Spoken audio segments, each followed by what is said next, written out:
افضل 5 مدربين في التاريخ. المركز الخامس اسطوره الليفر التاريخيه بوب بيزلي، المدرب اللي هيمن ليفربول على المستوى الاوروبي والمحلي في اواخر السبعينات. مدرب قدر يحقق 6 دوري انجليزي من اصل 19 للليفر، و3 دوري ابطال من اصل 6. المركز الرابع ارنست هابل. الانجازات النمساوي ما كانتش في الكم اعلى حاجه، وما كانش مخترع فلسفه معينه، لكنه غش من رينوس ميتشلز في طريقه التوتال فوتبول.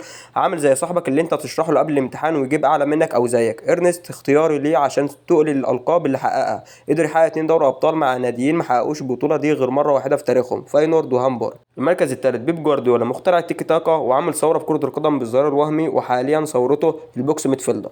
المركز الثاني رينوس ميتشلز. حطيته في المركز ده مش عشان هو مخترع توتال فوتبول، لان هو ما كانش مخترعها، هو اقتبسها من البريطاني جاك رينولدز. واخترته في المركز ده لانه من المدربين القليلين اللي نجحوا مع المنتخب بنفس جوده الانديه. المركز الاول السير اليكس فيرجسون، اسطوره مانشستر يونايتد التاريخيه. اختار ليه مش التكتيك بس، لا، لانه كان في اداره الفريق كره القدم الافضل في التاريخ. ودول افضل 5 مدربين في التاريخ.